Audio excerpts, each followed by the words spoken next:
Mandarin nech puldan bo'lyapti? Assalomu alaykum. Kayfiyatingiz yaxshimi? Urib qo'ying bu yoqqa, urib qo'ying. Menga bu yoqdagilar aytishdi. Mana shu opa deyishdi, bozorda shepi deyishdi. Yo'q, unaqa emasman. Rostda. Men gapga ham yo'qman dasha. Lekin aytishdi, bu ayoldan meva olib bo'lmaydi dedilar. Nimaga dedim? Men hayron qoldim. Mevasiga o'zini mehrini qo'shadimi, juda shirin. Bir yegan odam qayta yeydi dedi. Shunga so'rang, retsepti nima qo'shyapsiz? Nima dori? Yo'q, hech qanaqa retsepti yo'q. Aldamang, bir mehr-dori sepib ko'rmayapsizmi? Yo'q, unaqa narsa yo'q. Yuzingizda mana nuringiz bor ekanda, oyingizdan o'g'irlab olgansiz kamida. Onam. Ha, onangizdan o'tgan. Mana onajonlarimizni mana yuragi nimadan qilinadi? Sizga savol mana. Siz ham onasiz, to'g'rimi? Mana onalar bilsangiz o'zi uchun yashamaydi, bolam deb yashaydi. Nimadan qilinadi onalar yuragi? Mehrlik bilmadim. Mehr. Mana sizga shuncha chiroy berib, shuncha katta qilib, o'zingiz yetmagandek farzandlaringizga ham kerak bo'lsa qarab bergan onajoningizga oxir marta qachon rahmat aytdingiz?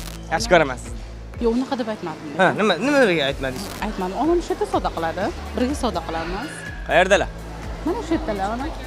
Assalomu alaykum. Onajonim, yaxshimisiz? Kayfiyatingiz yaxshimi? Charchamaysiz? Meni tanidingizmi yo'q? Tanidim. Kim? Bunchalar? Zo'rsan. Men hozir qizingizdan intervyu oldim. Gapga yo'q ekanlar.